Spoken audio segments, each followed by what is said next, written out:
Hello बच्चों, स्वागत है आपका हमारे इस यूट्यूब चैनल विद एजुकेशन में। बच्चों, आज मैं आपके लिए एक ऐसा बेहतरीन टॉपिक लेकर आया हूं जो बहुत ही आपके जो बेसिक है वो आपका बहुत मजबूत कर देगा। क्योंकि बच्चों यहाँ पर बेसिक से जुड़ी बहुत ही अच्छी जानकारी आपको इस संख्या पद्धति जो है, हमारा एक टॉपिक है संख्या पद्धति, यहीं से आपको पूरी बेसिक जो है आपकी बहुत मजबूत हो जाएगी। तो बने रहिएगा इस वीडियो के लास्ट तक। चलिए शुरू करते हैं। आपको बहुत बेहतरीन तरीके से मैं समझाऊंगा कि संख्या पद्धति है क्या। बच्चों, पर सबसे पहले तो हमें ये देखना है कि संख्या पद्धति की जो परिभाषा है वो क्या है। तो बच्चों, जो संख्या पद्धति की परिभाषा है वो है संख्याओं को लिखने एवं उनके नामकरण के सुव्यवस्थित नियमों को संख्या पद्धति कहते हैं। और बच्चों, संख्याओं के लिखने को एवं उनके नामकरण। अब बच्चों, नामकरण का ये अर्थ हुआ कि संख्याओं में संख्या के कई नामकरण होते हैं। जैसे संख्याएं कई प्रकार की होती हैं, उनके अलग अलग नाम होते हैं। तो उन्हीं के जो नामकरण है उन्हीं को हम क्या कहते हैं, संख्याओं के लिखने और उनके नामकरण को ही हम क्या कहते हैं, संख्या पद्धति कहते हैं। अब वो संख्याएं कौन कौन सी है ये मैं आगे आपको वीडियो में बताऊंगा। ठीक है बच्चों। अब हमारा जो है दूसरा है वो है अंक। पहले हम समझते हैं अंक क्या है, संख्या क्या है, तब हम आगे बढ़ते हैं। आप पहले समझिए अंक क्या है। अंक एक ऐसा प्रतीक जिसका उपयोग विशेष रूप से संख्याओं और संख्या प्रणाली में संख्याओं के मान को दर्शाने के लिए किया जाता है। ठीक है बच्चों, संख्या में संख्या प्रणाली के और संख्याओं के मान को दर्शाने के लिए क्या है, उसे ही अंक कहते हैं। एक दूसरी भाषा में अगर हम कहें तो एकल समूह को ही अंक कहते हैं। जैसे मान लिया हमने 1 लिखा, 2 लिखा, 3 लिखा, 4 लिखा, 5 लिखा। अब ये क्या है, ये एक अंक है, ये क्या है, अंक है, ये अकेला है, एकल समूह में है। क्या है बच्चों, एकल समूह में है, इसलिए हम इसे क्या कहते हैं, अंक कहते हैं। उसके बाद में हम देखते हैं संख्या। अभी आप संख्या जब देखेंगे तो आप समझ जाएंगे कि अंक और संख्या में अंतर क्या है। अब दूसरी बात में आई संख्या। तो संख्या क्या है बच्चों हमारा, जब एक से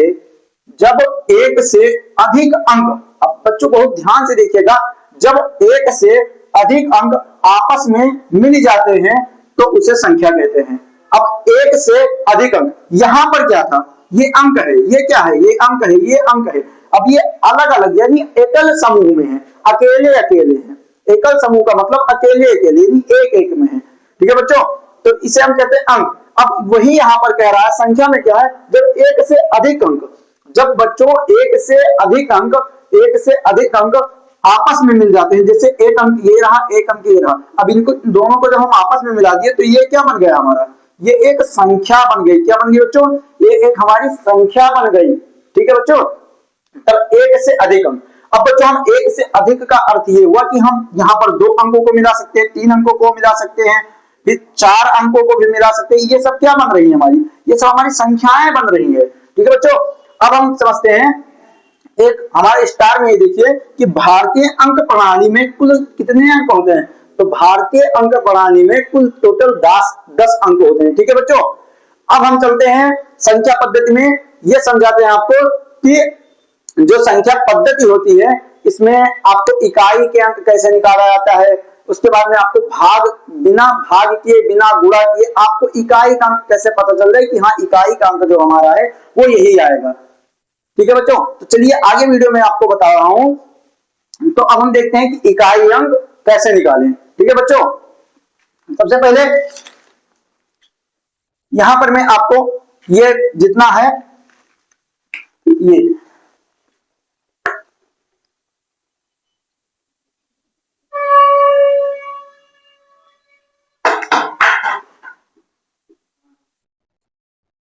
ठीक है बच्चों, संख्या पद्धति।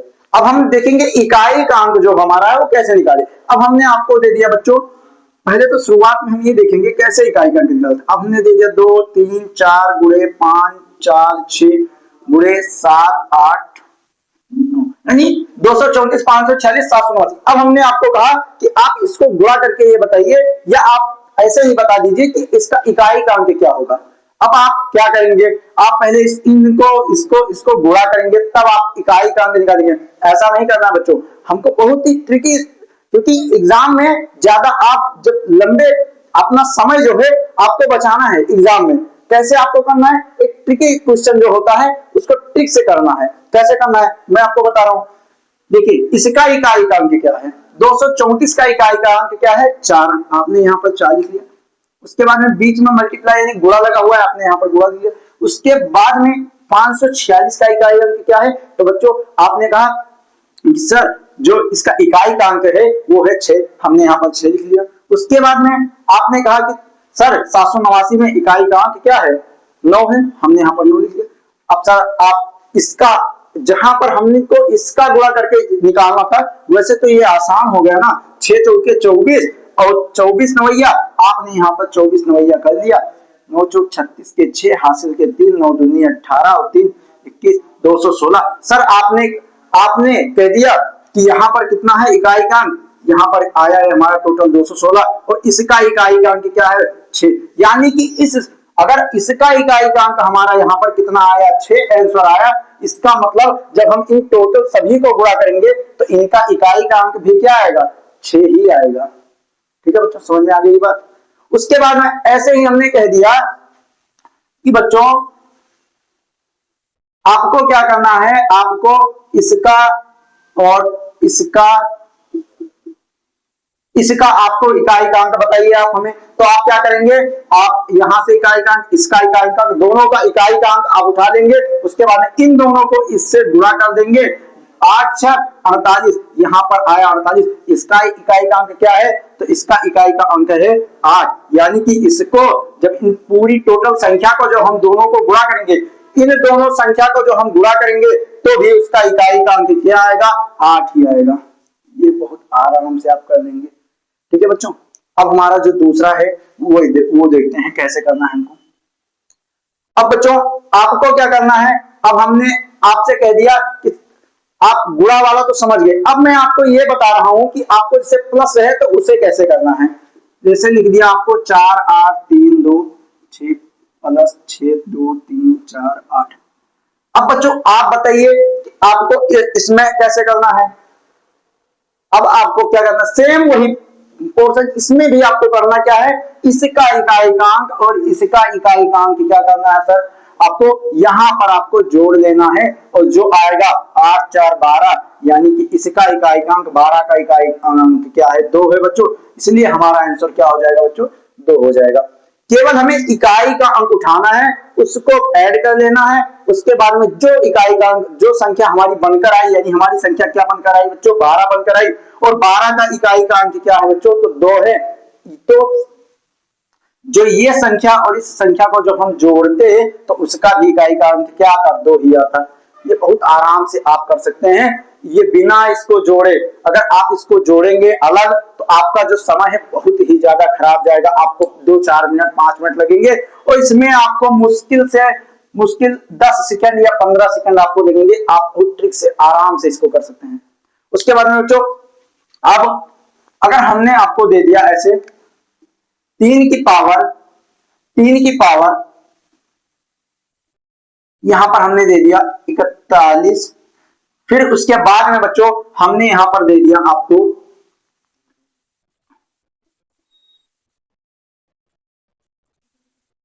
हमने आपको यहां पर दे दिया 4 की पावर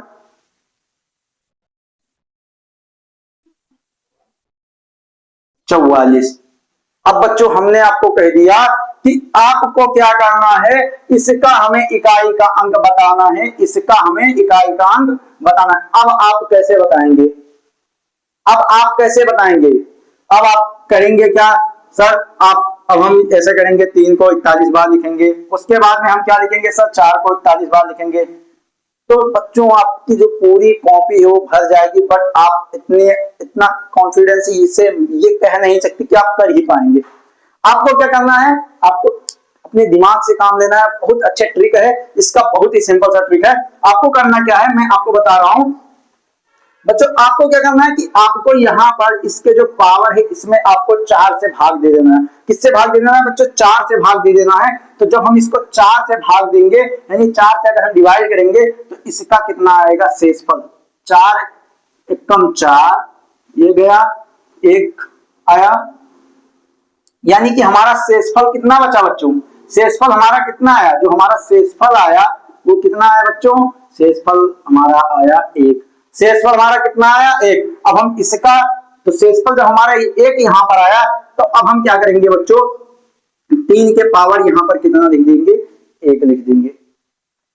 उसके बाद में अब हम क्या करेंगे बच्चों, यहां पर भी हमको 4 से इसको डिवाइड कर देना है। इसका जो घात है इसको हमें क्या करना है, 4 से डिवाइड कर देना है। ठीक है बच्चों, इसके पावर को हमें 4 से डिवाइड कर देना है। जब हम इसको 4 से डिवाइड करेंगे बच्चों, 44 को जब हम 4 से डिवाइड करेंगे तब कितना आएगा बच्चों हमारा, 4 एकम 4, 4 एकम 4 यानी 11 से 44, टोटल हमारा कितना आया, 0 आया। अब बच्चों यहाँ पर 4 की पावर 0 लिखेंगे। ठीक है बच्चों, अब आपको क्या करना है, 3 की पावर का गुणा हम करेंगे। 3 की पावर 1 है यानी कि 3 ही होगा, और 4 की पावर, अब बच्चों आपको हमने पिछली वीडियो में यह बताया था कि जो 4 की पावर किसी भी संख्या का, यहाँ पर बहुत ध्यान से देखिएगा बच्चों, अगर किसी भी संख्या का पावर कितना है, 0 है, चाहे वो 5 है, किसी भी संख्या का, चाहे वो 1000 है, उसकी अगर पावर जो है, उसकी जो घात है वो कितनी है बच्चों, 0 है। चाहे वो 58, कोई भी संख्या, अगर उसकी किसी भी संख्या की अगर घात जो है वो 0 है तो उसका मान क्या होगा बच्चों, उसका मान हमेशा 1 होगा। उसका मान हमेशा क्या होगा बच्चों, 1 होगा। कितना होगा बच्चों, 1 होगा। तो यहाँ पर जो 4 की घात है वो क्या है बच्चों, 0 है, इसलिए इसका मान क्या हो जाएगा बच्चों, 1 हो जाएगा। अब इन दोनों की हम गुणा करेंगे तो कितना आएगा बच्चों, 3। यानी कि अगर हम इस क्वेश्चन की 3 की पावर 41 और 4 की पावर 44 को, अगर हम 3 की पावर 41 को हम 3 को 41 बार गुणा करते हैं, उसके बाद में 4 को 44 बार गुणा करते हैं, उसके बाद में इन दोनों को जब गुणा करते हैं तो उसकी जो इकाई का अंक होता है वो कितना होता बच्चों, उसका इकाई का अंक कितना होता, 3 होता। ठीक है बच्चों, अब मैं आपको एक क्वेश्चन दे रहा हूं, आप सबको इसको बताना है कि आप इसे कैसे करना है। ठीक है बच्चों, और ध्यान से देखिएगा। अब आपको क्या करना है, आपको करना है कि यहां पर मैं दे रहा हूं 4 की पावर 48, नहीं 4 की पावर 49, और यहां पर आपको दे रहा हूं 5 की पावर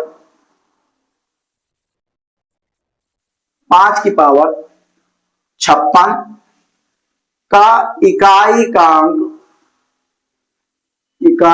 अंक ज्ञात करो।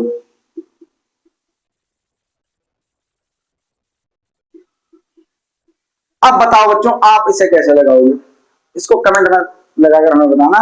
फिलहाल मैं यहाँ पर बता दे रहा हूँ कि कैसे करना है। आप लेकिन बहुत अच्छे तरीके से अपने घर पर पेन कॉपी लेकर आप इस क्वेश्चन को लगाना, एक बार जरूर ट्राई करना कि आप कैसे है। ठीक है बच्चों, अब आपको क्या करना है, 4 को जो है यहाँ पर इसके पावर हमें हमको 4 से डिवाइड कर देना है, यहाँ पर भी हमको इसके पावर में इसको 4 से डिवाइड कर देना है। कितना आएगा बच्चों, 4 को जब 49 बार हम 49 से भाग करेंगे तो कितना आएगा बच्चों, 49 को जब हम 4 से भाग करेंगे तो कितना आएगा बच्चों, 4 एकम 4, कट गया 9 बचा, 4 एकम 4, 9 में 4 गई 5 बचा, नहीं 4 दूनी 8, कितना बचा बच्चों हमारा शेषफल, जो यहाँ पर नीचे बचता है उसी को हमें यहाँ पर लेना है, इसकी पावर जो यहाँ पर नीचे बचा, उसके बाद में इसकी जो यहाँ पर है, इसकी जो आधार है उसी पर इसके शेषफल को हमको लगा देना है, इसके शेषफल को इसके घात के रूप में कर देना है। उसके बाद इसका जब हम डिवाइड करेंगे तो कितना आएगा बच्चों हमारा, 56 का जब हम करेंगे तो आएगा हमारा 4 एकम 4, 5 में 4 गई 1, 6 बचा, 4 चौक 16। ठीक है बच्चों, यहां पर कितना आया बच्चों, आपका आया 5 की पावर 0, यानी घात कितना हुआ बच्चों आपका 5 की पावर 0। और अभी हमने आपको ये बताया है कि अगर किसी संख्या का 5 की जो पावर है वो 0 आ जाएगी तो उसका मान कितना हो जाएगा बच्चों, उसका मान जो हो जाएगा वो हो जाएगा 1। तो इसकी 4 की पावर 1 आई यानी कि 4 गुणे 5 की पावर 0 आई यानी कि बच्चों 1, और 4 एकम 4 यानी कि हमारा इकाई का अंक जो हो जाएगा वो कितना हो जाएगा बच्चों, 4 हो जाएगा। कितना हो जाएगा बच्चों, 4 हो जाएगा। ठीक है बच्चों, अब हम बात करेंगे कि अगर अब हम ये बच्चों तो आपको बहुत बेहतरीन तरीके से समझ में आ गया होगा, अगर नहीं समझ में आया होगा तो इसको एक बार अपने घर पर ट्राई करना, उसके बाद में आपको बहुत बेहतरीन तरीके से समझ में आ जाएगा। अब आपको क्या करना है,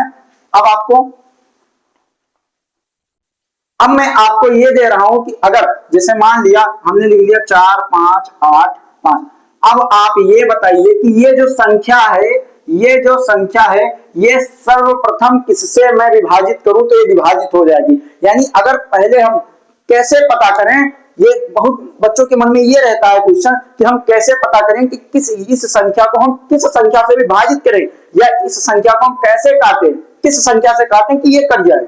तो ये विभाज्यता का कुछ नियम होता है, वो आपको मैं अगली वीडियो जो बनाऊंगा तो मैं आपको पूरी विभाज्यता का जो नियम है वो मैं आपको बता दूंगा। लेकिन सबसे पहले यहाँ पर कुछ कॉन्सेप्ट है, इसको आप समझ लीजिए, जो आपको क्वेश्चन हल करने में बहुत ही अच्छा, बहुत ज्यादा मदद करेंगे, जिससे आपको क्वेश्चन हल करने में ज्यादा समय नहीं लगेगा। आपको क्या करना है, इकाई का अंक देख लेना है। यहाँ पर इसमें से कुछ ऐसे विभाज्यता का नियम है जो मैं बता रहा हूं अभी, उसके बाद में मैं अगली वीडियो में पूरा विभाज्यता का नियम जो है उसकी वीडियो में बना दूंगा, आप वहां से देख लीजिएगा। सबसे पहले आपको क्या करना है, यहाँ पर इकाई का अंक अगर कभी भी आपको 5 दिखे, कितना दिखे बच्चों, इकाई का अंक आपको कितना दिखे, 5 दिखे, तो आपको सबसे पहले उसको 5 से डिवाइड करना है। किससे डिवाइड करना है, वो सबसे पहले, अगर किसी संख्या का इकाई का अंक 5 है तो सर्वप्रथम वो 5 से ही विभाजित होगा। उसके बाद में आपको दूसरा क्या करना है बच्चों, अगर इकाई का अंक 0 हो तो भी आपको या तो उसको 2 से विभाजित करना है, किससे, 2 से, या तो आपको किससे विभाजित करना है, 5 से। अगर इकाई का अंक 5 है तब तो 5 से ही होगा, लेकिन अगर इकाई का अंक 0 है यानी 0 है तो आपको या तो पहले उसको 2 से विभाजित करना होगा या तो फिर 5 से। वो इसी या तो 2 से विभाजित होगा या तो 5 से विभाजित होगा, और अदर किसी संख्या से विभाजित नहीं होगा। ठीक है बच्चों, अगर इकाई का अंक आपको क्या दिख जाए, 8 में, अगर इकाई का अंक आपको विषम दिख जाए, कौन सी संख्या दिख जाए, विषम संख्या दिख जाए, तो आपको सर्वप्रथम उसको ऐसी कोई सी संख्या, विषम संख्या से ही आपको वो काटना होगा। ठीक है बच्चों, लेकिन अगर इकाई का अंक क्या हो जाए, हमारा सम संख्या हो जाए, तो सबसे पहले आपको उसको 2 से काटना होगा, क्योंकि सर्वप्रथम वो 2 से ही वो संख्या कटेगी। आगे मैं विभाज्यता के नियम में सारी बातें आपको बता दूंगा कि कौन सी ऐसी कैसे पहचाने की वो किस संख्या से कटेगी। हाँ, तब तक के लिए अब मैं आपको ये बताने जा रहा हूं, जब मैंने शुरुआत किया था तब यहाँ पर आपको ये बताते कि संख्या पद्धति जो है इसमें 9 प्रकार की ऐसी महत्वपूर्ण संख्याएं आती है। अब मैं उस 9 प्रकार की जो संख्या है उसके बारे में कुछ बात करूंगा कि उन 9 प्रकार की संख्या कौन कौन सी है और उनकी परिभाषा क्या है, उनको पहचाने कैसे। ठीक है बच्चों, अब बच्चों मैं आपको संख्या पद्धति में जो 9 महत्वपूर्ण संख्याएं थी जो मैंने आपको परिभाषा के द्वारा बताया था, आज मैं वही बताने जा रहा हूं कि वो 9 संख्याएं कौन कौन सी थी, उनकी परिभाषा क्या है, और आप उनकी परिभाषा आप खुद से लिखिएगा। मैं बहुत बेहतरीन तरीके से आपको समझाऊंगा, आप परिभाषा आपको लिखने की ज्यादा जरूरत ही नहीं पड़ेगी, आप इतने अच्छे तरीके से समझ जाओगे। ठीक है बच्चों, तो सबसे पहले जो हमारी जो प्रथम जो हमारी वो संख्या है वो क्या है, वो है प्राकृतिक संख्या। कौन सी संख्या है बच्चों, वो है प्राकृतिक संख्या। अब प्राकृतिक संख्या यानी कि नेचुरल नंबर। अब प्राकृतिक संख्या क्या की परिभाषा क्या है, तो बच्चों परिभाषा इसकी बहुत आसान है। क्या है कि वे संख्याएं जिनको हम अपने मूल जीवन में या किसी वस्तु को गिनने, मापने या तोलने के लिए उपयोग में लाते हैं, उन्हें हम प्राकृतिक संख्या कहते हैं। जैसे बच्चों अगर हमने कहा कि ये कितने किलो का है, तो ये 1 किलो का है, ये कितने किलो का है, तो 2 किलो का है। अपने जीवन में कितने मीटर है, 1 मीटर है, कितने मीटर है, 2 मीटर है, कितने मीटर है, 4 मीटर है।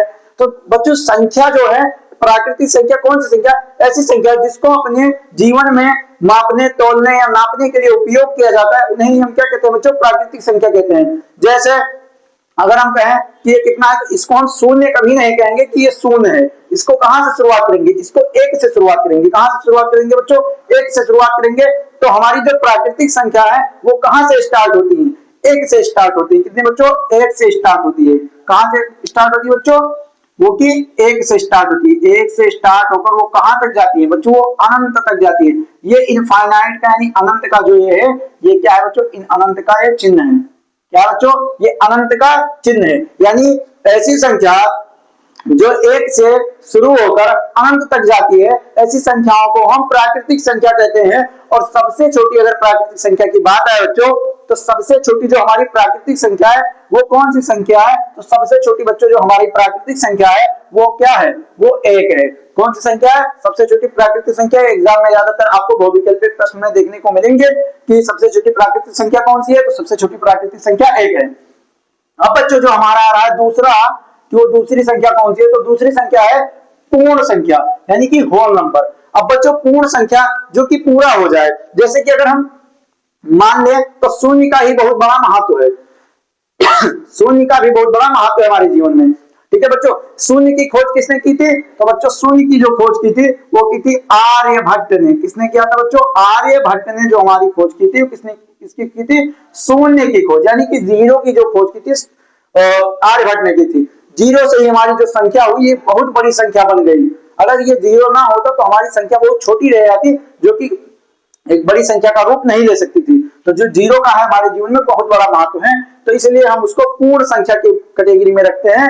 जैसे कि पूर्ण संख्या की बात है तो हमने आपको बता दिया कि अब इसकी परिभाषा देखो कैसे बोलेंगे कि प्राकृतिक संख्या में जीरो को सम्मिलित करने पर, यानी जीरो को जोड़ देने पर हमारी जो पूरी संख्या प्राप्त होती है वो कौन सी संख्या प्राप्त होती है? वो पूर्ण संख्या प्राप्त होती है। कैसे? प्राकृतिक संख्या बच्चों कहां से शुरू होती है? एक से स्टार्ट होती है। कहां से स्टार्ट होती है बच्चों? एक से स्टार्ट होती है, अनंत तक जाती है। और उसमें हमको क्या करना है? जीरो को और जोड़ देना है। किसको जोड़ देना है बच्चों? जीरो को। तो हमारी ये जो पूरी जीरो से लेकर और अनंत तक जो संख्या बन गई वो कौन सी संख्या बन गई बच्चों? वो हमारी एक पूर्ण संख्या बन गई। ठीक है बच्चों, अब हमारा जो तीसरा है वो क्या है? सम संख्या। अब बच्चों सम संख्या क्या है? तो ऐसी संख्या जो दो से कट जाए, जो दो से विभाजित हो जाए, उन्हें हम क्या कहते हैं? सम संख्या कहते हैं। जैसे अगर हमने कहा बच्चों आप 31 को 2 से काटिए और 32 को, तो इसमें से कौन से 2 से कट जाएगी? 31 को हम अगर 2 से विभाजित करेंगे, यानी 2 से भाग करेंगे, तो ये 2 से पूरी नहीं कटेगी। ठीक है बच्चों, 2 से विभाजित नहीं। लेकिन अगर हम 32 से विभाजित करेंगे तो 2 1 2 16 दूना 32, ये 2 से विभाजित हो गया। तो ये कौन सी संख्या? हमारी सम संख्या है। ठीक है बच्चों, तो ऐसी संख्याएं जो 2 से विभाजित हो जाती हैं उन्हें हम कौन सी संख्या कहते हैं? तो उनको हम सम संख्या कहते हैं। कौन सी संख्या कहते हैं बच्चों? उनको हम सम संख्या कहते हैं। तो इसकी जो परिभाषा है वो है कि ऐसी संख्याएं जो 2 से विभाजित हो जाती हैं उन्हें हम सम संख्या कहते हैं। ठीक है बच्चों, अब हमारी जो तीसरी संख्या आई, अब सम संख्या जैसे कि 2 4 8, 2 4 6 8, ऐसे 10, ऐसे एक एक अंक छोड़कर अनंत तक जाने वाली, 2 से स्टार्ट होकर अनंत तक जाने वाली सभी संख्याएं सम संख्या कहलाती है। अब बात आई बच्चों की सबसे छोटी सम संख्या कौन सी है? तो सबसे छोटी सम संख्या हमारी कौन सी है? 2 है। ठीक है बच्चों, तो सबसे छोटी सम संख्या 2 है। उसके बाद में जो हमारी जो चौथी हमारी संख्या थी वो क्या थी? विषम संख्या। अब बच्चों विषम संख्या ऐसी संख्या है जो 2 से ना कटे, ऐसी संख्या जो 2 से विभाजित ना हो उसे हम क्या कहते हैं? विषम संख्या कहते हैं। जैसे बच्चों 1 3 5 7 9 फिर 11 फिर 13 ऐसे 15 डॉट डॉट डॉट अनंत तक। ठीक है बच्चों, ऐसी संख्या जो 2 से विभाजित ना हो उसे हम क्या कहते हैं बच्चों? विषम संख्या कहते हैं। या ऐसी संख्या जो 2 से ना कटे उसे हम विषम संख्या कहते हैं। जैसे अब हमारी सबसे छोटी जो विषम संख्या है वो कौन सी है बच्चों? 1 है, जो कि 2 से विभाजित नहीं होती है। तो सबसे छोटी संख्या जो सबसे छोटी विषम संख्या है वो कौन सी है हमारी बच्चों? वो है 8। ठीक है बच्चों, जो ऐसी संख्या जो 2 से विभाजित ना हो उसे हम विषम संख्या कहते हैं।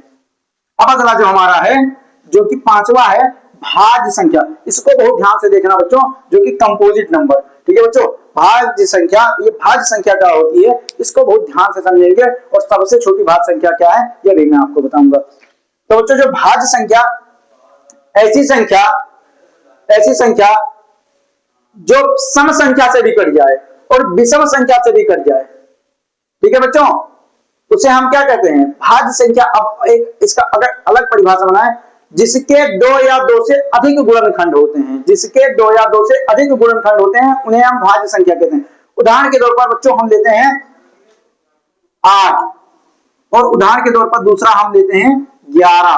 अब आप ये बताइए कि जिसके हमने परिभाषा में क्या कहा कि ऐसी संख्या जिसके 2 या 2 से अधिक गुणनखंड होते हैं उन्हें हम भाज्य संख्या कहते हैं। जैसे बच्चों हमने 8 को ले लिया, 8 को हमने गुणा किया, 2 कम 2 दूनी 4 दूनी 8। इसके कितने गुणनखंड बने? 1 2 3। इसके मतलब गुणनखंड में कितने आ रहे हैं? 2 3 2 आ रहे हैं, यानी कि 2 से अधिक हो गए। ठीक है बच्चों, हमने 11 को ले लिया। अब 11 को हमने कहा तो इसको क्या लिख सकते हैं? 11 गुणे 1।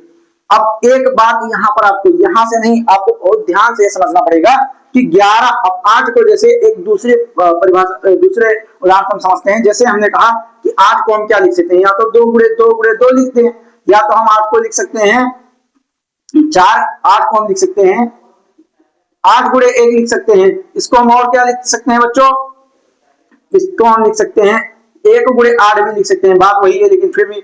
उसके बाद में 8 को हम क्या लिख सकते हैं बच्चों, 4 गुणे 2 लिख सकते हैं। ठीक है बच्चों, इसके कितने गुणनखंड बन जाते हैं, इसके 1 2 3 4 गुणनखंड बन जाते हैं। ठीक है बच्चों, इसके 2 से अधिक गुणनखंड हो गए, इसलिए ये कौन सी संख्या है, ये एक भाज्य संख्या है। ठीक है बच्चों, अब अगर हम वही यहां पर ले लें, अब हमारे जैसे दूसरा है अभाज्य संख्या यानी कि प्राइम नंबर। अब इसी से हम समझ लेंगे कि अभाज्य संख्या क्या है, भाज्य संख्या में अंतर क्या है। तो बच्चों जिसके 2 से अधिक गुणनखंड होते हैं, जिसके 2 से 2 या 2 से अधिक गुणनखंड होते हैं, अधिक गुणनखंड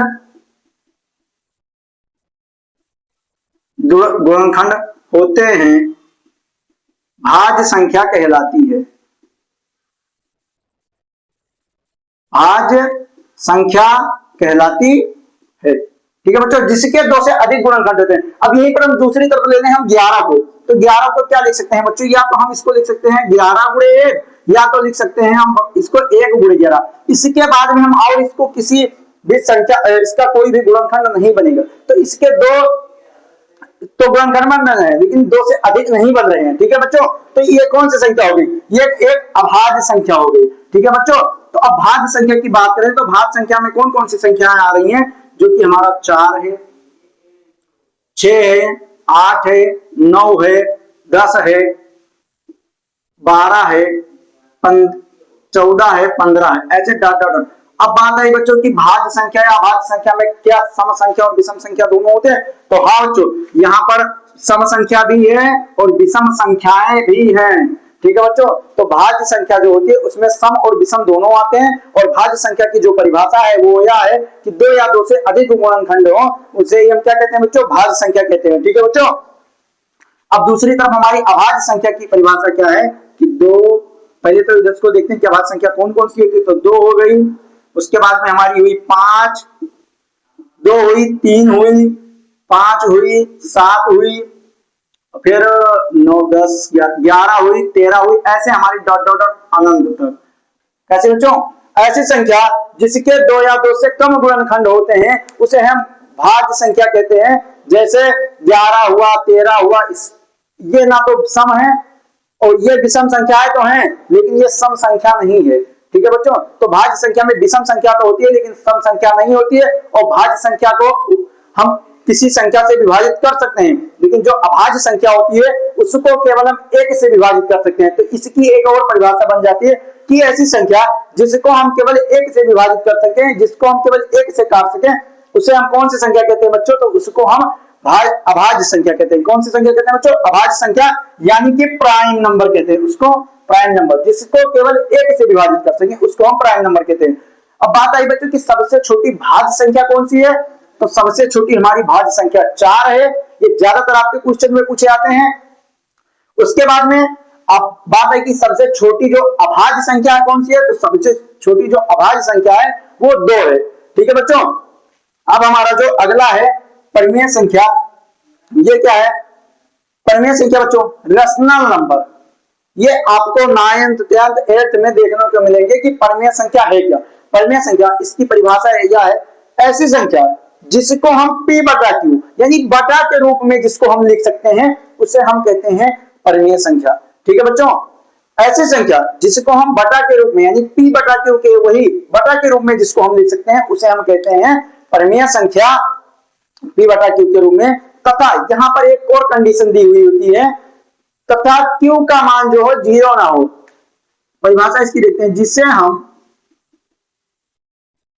p बटा q के रूप में लिख सकें तथा q is not equal to 0।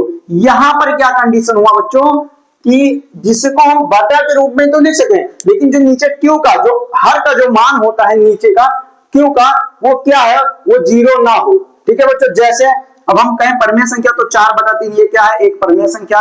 5/3 क्या है, ये एक परिमेय संख्या है। 6/3 क्या है, एक परिमेय संख्या है। लेकिन अगर हम 4/0 लिख दें तो ये एक परिमेय संख्या नहीं है, क्योंकि यहाँ पर एक कंडीशन दिया हुआ है कि q का जो मान होगा वो 0 नहीं होगा। ठीक है बच्चों, तो उसे हम परिमेय संख्या कहते हैं। अब उदाहरण के तौर पर हम लेते हैं कौन कौन सी संख्या जो परिमेय होती हैं। कैसी परिमेय संख्या, तो जैसे बच्चों हमने ले लिया 2/3 कामा 4/3 कामा 5/3 कामा 6 बटे, यहाँ पर देखिए 2/3 कामा 4/3 कामा 5/3 कामा 8/9 10 यहाँ पर 5/6, ऐसी जो बटे में हो उसे हम परिमेय संख्या कहते हैं। लेकिन एक कंडीशन यहाँ पर आती है कि जो 0 उसका मान ना हो। यहाँ पर हम ले लेते हैं √4 बच्चों, √16 √25। अब बच्चों आपने कहा कि सर यहाँ पर ये रूट आ गया, ये कैसे परिमेय संख्या हो सकता है। या हमने कहा बच्चों कि यहाँ पर अगर हम कह दें कि क्या बच्चा 2 या 3 ये परिमेय संख्या है, तो आपने कहा सर कि ये तो बटे में नहीं है, कैसे परिमेय संख्या हो सकती है। तो बच्चों यहाँ पर बहुत ध्यान से देखिएगा, आपको ये पता होगा कि अगर कोई संख्या ऐसी लिखी हुई है, अगर इसके नीचे कुछ नहीं है तो इसका मतलब उसके नीचे क्या होगा। ठीक है बच्चों, यहाँ पर क्या होगा आपको ये पता है कि अगर इसके नीचे कुछ नहीं है तो इसके नीचे क्या होगा बच्चों, 1 होगा। क्या होगा, 1 होगा। अब इसको हम p/q के रूप में लिख दिए ना कि p के जगह पर मान हो गया 3 और q के जगह पर मान हो गया 1। वैसे हमने कहा कि क्या बच्चों एक 4 एक परिमेय संख्या है, तो कहा आपने कि हाँ सर ये 4 एक परिमेय संख्या क्यों है, क्योंकि इसके नीचे 1 लिखा हुआ है, कुछ नहीं है, इसका मतलब 1 है। अब ये p/q के रूप में बन गई। अब बच्चों समझते हैं कि जो रूट वाला है, आपने कहा सर कि ये रूट वाला कैसे परिमेय संख्या हो सकता है, कैसे। तो बच्चों परिमेय संख्या आप जब तक जो क्वेश्चन है वो हल हो, जब तक जो संख्या है जब तक वो हल हो जाती है तब तक आप उसको हल करिए, और लास्ट में जब हल ना हो तब आप डिसाइड कीजिए कि हाँ ये परिमेय संख्या है या नहीं है। आपको जल्दबाजी नहीं करना है, पहले जब तक वो संख्याएं हल हो रही हैं तब तक उसको आप हल कीजिए। जैसे 4, जिसे हमने ले लिया √4। अब √4 का अगर हमने वर्गमूल निकाला तो इसका वर्गमूल निकल कर आता है √4 के अंदर इसका हो जाएगा 2, और 2 का एक जोड़ा बाहर निकलता है तो इधर कितना बचता है, 2 आता है। और 2 हमने कहा बच्चों यहाँ पर 2 निकला, और 2 के नीचे कुछ नहीं है, इसका मतलब 1 है। अब इसको हम परिमेय संख्या के रूप में, ठीक है बच्चों, ये बहुत महत्वपूर्ण है कि जब तक आप उसको हल कर सकते हैं उसको हल कीजिए, आपको जल्दबाजी नहीं करनी है। जैसे हमने कहा बच्चों कि आप यहाँ पर लिखिए, आप 25 लिख दिए, यहाँ पर कितना लिख दिया 9। अब वैसे तो ये परिमेय संख्या है, बट आपको इसको पहले हल करना है। हल क्या करना है, 5 को 5 इसको यहाँ पर ये ऐसे, इसको सबसे पहले आपको हल करना है या छोटा कर लेना है। आपको यहीं पर लिखा हुआ 25/9, इसको आपको यहाँ पर छोटा कर लेना है। कैसे कैसे छोटा करेंगे बच्चों, नहीं 35, यहाँ पर आपको कैसे छोटा करेंगे, पहले से तो इसको काट लेंगे, 5 से 35 50 25। अब ये आपका कितना आ गया बच्चों, 5/7। हाँ, अब इसको भी हम मान सकते हैं कि ये एक परिमेय संख्या है। तो जब तक आप हल कीजिए, अगर आपका जब हल हो जाता है उसके बाद में आप डिसाइड कीजिए कि परिमेय संख्या है कि नहीं। ठीक है बच्चों, अब बात आ गई हमारी दूसरा जो है हमारा अपरिमेय संख्या, इरेशनल नंबर। अपरिमेय संख्या वह संख्याएं होती है बच्चों जिनको हम p/q के रूप में नहीं लिख सकते हैं। अब जैसे बच्चों हमने ले लिया √3 √5 √6 √7 और यहाँ पर एक पाई भी आता है, ऐसे अनंत तक बच्चों, ऐसे अनंत तक संख्या, यहाँ पर भी एक अनंत तक संख्या आ जाती है, यहाँ पर भी अनंत तक संख्या आ जाती है। बच्चों √3 को क्या हम बाहर निकाल सकते हैं, 3 को क्या हम बाहर निकाल सकते हैं, नहीं निकाल सकते, क्योंकि इसका वर्गमूल बनता ही नहीं है, और जिसका वर्गमूल नहीं बना उसको हम p/q के रूप में नहीं लिख सकते हैं। जब तक अंडर रूट है उसको हम बटे के रूप में नहीं लिख सकते हैं बच्चों। इसलिए हमारा क्या हुआ, जब ये बटे के रूप में नहीं लिखा जा सकता तो ये परिमेय संख्या नहीं होगी। ये क्या होगी बच्चों, ये एक अपरिमेय संख्या होगी। कैसी संख्या होगी बच्चों, अपरिमेय संख्या होगी। ऐसे ही हमारा √5 है, ऐसे ही हमारा √6, ऐसे ही हमारा √7 है। अब बच्चों आपके मन में यह होगा कि बच्चों ये पाई क्या है, आपने पूछा है सर पाई क्या है, तो पाई एक गणितीय मान है। पाई का एक मान होता है बच्चों 22/7। अब आपके एग्जाम में यहां से बहुत अच्छे क्वेश्चन बनते हैं, पूछ लेता है कि पाई का जो मान होता है क्या वो अपरिमेय है या परिमेय है। आपको पूछ लेता है कि परिमेय है या अपरिमेय। अब आपको क्या करना है, यहाँ पर जो पाई का मान है वो बटे के रूप में यानी p बटे q के रूप में है, इसलिए p के जगह पर 22 है, q के जगह पर 7 है, इसलिए ये तो परिमेय संख्या है, लेकिन जो ये पाई है ये है क्या, आपका अपरिमेय संख्या। ठीक है बच्चों, ये एक अपरिमेय संख्या है। तो पाई अगर आ गया कि पाई क्या है, तो पाई आपका अपरिमेय संख्या है, और जो इसका मान है यानी जो इसका मान है 22/7, ये क्या है बच्चों, तो ये एक परिमेय संख्या है, क्योंकि इसको हम बटा के रूप में लिखते हैं। अब हमारा जो आखिरी और लास्ट है वो हमारा है पूर्णांक यानी इंटीजर। इसको क्या कहते हैं बच्चों, इंटीजर हमारा क्या है। ठीक है बच्चों, इंटीजर, अब हमारा जो इंटीजर है बच्चों ये है, पहले इसको ध्यान से देखिए कि इंटीजर होता क्या है, इसको हम पहले यहां पर लिखते हैं, उसके बाद में मैं आपको समझाता हूं। यहां पर ऐसे -3, पहले तो आपको यहां से अनंत से शुरू करना है, यहां से डॉट डॉट डॉट -4 कामा -3 कामा -2 कामा -1, फिर यहाँ पर 0 कामा 1 कामा 2 कामा 3 कामा 4 कामा डॉट डॉट डॉट। बच्चों जो ऋणात्मक से शुरू होकर, जो ऋणात्मक यहां से ऋणात्मक से शुरू होकर, और जो बच्चों ऋणात्मक से शुरू होकर और धनात्मक की ओर चलता है बच्चों, यहां से ये शुरू हुआ, ऋणात्मक से शुरू होकर, नहीं ये ऋणात्मक में भी अनंत तक जाता है, ये ऋणात्मक -4 -5 -3 -6 -8 -7 ऐसे अनंत तक जाता है, -1000 तक जाता है, ये अनंत तक, इसका कोई अंत नहीं है, ये अनंत से ऋणात्मक से शुरू होता है और अनंत तक धनात्मक तक जाता है, धनात्मक के अंत तक जाता है। ठीक है बच्चों, कैसे, अब यहां पर ये ऋणात्मक से शुरू हुआ और धनात्मक तक अंत, अनंत से ऋणात्मक से शुरू हुआ और अनंत तक ही गया, किस तरीके से, किस रूप से गया, तो धनात्मक से गया। ठीक है बच्चों, अब बीच में जो आपको बचा 0, ये क्या होता है बच्चों, ये उदासीन होता है। उदासीन यानी कि बच्चों ये कॉमन होता है, क्या बच्चों, कॉमन होता है, कॉमन। ये ना तो धनात्मक है और ना ही ऋणात्मक है, ये बीचों बीच में है। अब आपके एग्जाम में एक क्वेश्चन बनता है बहुविकल्पीय में कि जो शून्य है पूर्णांक में वो क्या है, ऋणात्मक है कि धनात्मक, तो ये ना तो ऋणात्मक है ना ही धनात्मक है। ठीक है बच्चों, ये मैंने आपको पूरी 9 जो संख्या है संख्या पद्धति में जो आपकी महत्वपूर्ण संख्या थी, ये मैंने आपको बता दिया। आपको इसकी परिभाषा आपने खुद से लिखना है। तो मिलते हैं अगली वीडियो में, मैं अपने अगली वीडियो में आपको पूरी जो विभाज्यता का नियम है ये मैं आपको बहुत अच्छे से पढ़ाऊंगा। तब तक के लिए धन्यवाद बच्चों। अगर हमारा वीडियो आपको अच्छा लगा हो, बहुत मेहनत लगती है बच्चों, पढ़ाई वाली जो वीडियो हमारी क्वेश्चन है इसको तैयार करने में, इसको पढ़ाने में बहुत मेहनत लगता है बच्चों। मिलते हैं अगली वीडियो में, तब तक के लिए धन्यवाद, जय हिंद।